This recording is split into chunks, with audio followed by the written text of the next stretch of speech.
Got a little sidetracked on this one the other day. One of my guys had mislabeled it, and so I went to list it for a guy. And as I was doing the video, which is one of the reasons I like to do videos, is because even us, as long as I've been doing it, sometimes I don't catch it right away when there's a mistake made, and the video kind of helps do that. It helps cover these things. So we're really going after condition on them. While we do the video, we want to show you so you can see it as if you were standing here in person. There's no reason to hide anything, that you're going to eventually get it anyway. That's the way I've done it for 18 years. It's the way it's best served us and served our customers. So 303-666-9020, partsbreakers.com. And I'm not going to get into what we thought it was, because that's in another video. I did end up posting that video just for a helpful little guide on how you can tell a CJ5 tub apart.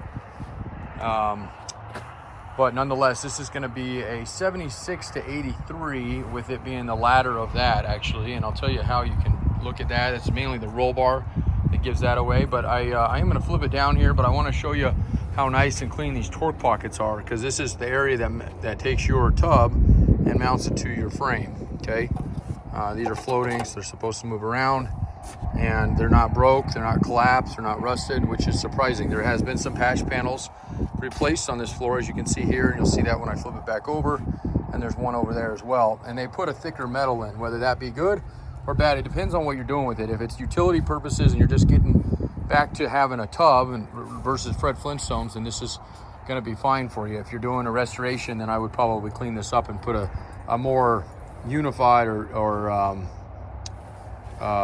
you know, same gauge steel or similar to what it is factory. So all right, and then the back area nice and clean as well. This area here, this loves to rust out on them. Actually, this is a way that you can tell what year range this is. This is a later CJ5 tub, and you can tell because the roll bar actually comes down and mounts into the floor and ties in here, versus the later one or the earlier ones tie in only up to the top of the wheel well. So a little bit more protection for them as far as crunch zones go, and a little harder to find the later ones. This was actually kind of a good find, even though it was mislisted as an early one, but you know, I guess not listed, but wrote on. So these are your rear torque pockets underneath your gas tank. You probably won't be able to see those until you pull your tank, and then you got your last one. So what's nuts about this tub is not a single one of these bolts broke off in it, which isn't the end of the world if it happens. It's actually pretty common on a CJ tub, but just to give you an overall condition of why, you know, how that is, or tell you the kind of the niceness of it. So this is another area you're not going to be able to see when I flip it down here. It's kind of curved in a little bit, and it could have been just from storage, it could have been from use, wheeling in it. So there's good access all the way around. You should be able to work this steel back up and nice and flat, and do a little body work there on it. Doesn't have a lot of filler. If anything, there might be a little leveling in it, but I didn't see hardly any especially thick filler in it, so that was nice. It's definitely wouldn't have been one of my A+ tubs by no means, but the more I looked at it, the cleaner I actually thought this one would be a nice viable tub for somebody to use. So the corners are there. There's a little bit of waviness, probably from previous dinging these things up and then somebody pulling them.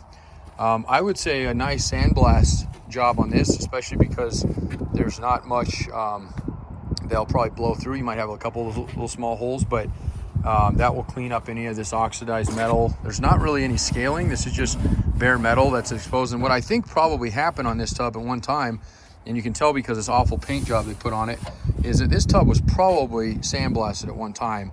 And my guess is they grabbed anything they could out of the paint cabinet, because this looks like road marker paint, and knew that it was going to flash rust, which is what metal does, oxidizes when it's bare, and got some protection on it. So it's good they did what they did, but they could have done a little bit better. I would have got this area a little bit better, because it definitely oxidized in here. So it needs to be, this is going to either need to be neutralized with a rust paint, rust inhibitor paint, which would do the trick. Although if it's going out the East Coast, I would probably do yourself a solid and get up in here, either wire wheel it, hand do it, or you can even buy the little ones. It doesn't need a lot of it, but I would definitely get it back to bare metal, primer it, and then paint it, and you should get some solid life out of it at that point. So okay, the torque box in the rear is actually pretty good. It's got a little bit of the skirting bent up on it, a little separation at the spot pinch welds here, but by and large that's actually pretty dang good. So okay, and then the back, of course, this is a non-tailgate. This is factory.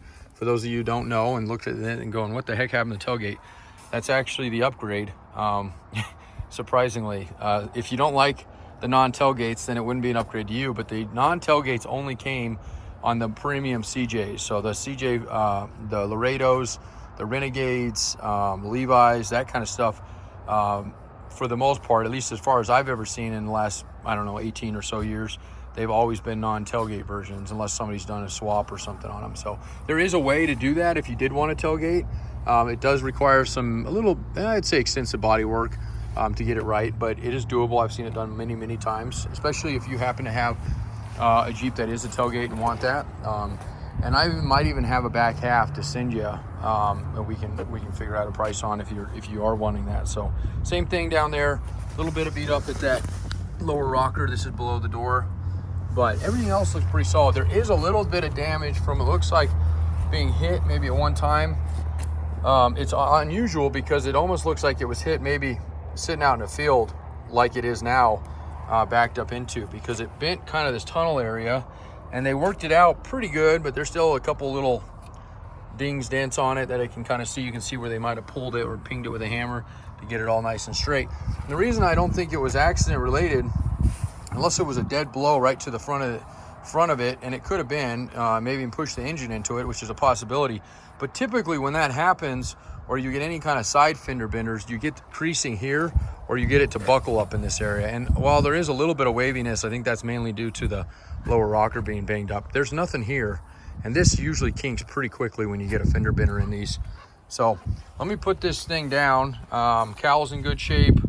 There's that bare metal. Now this bare metal here is actually, this is why I think it was powder coated, or not powder coated, but or say a phone call he's gonna have to hold because he knows I'm in the video. But is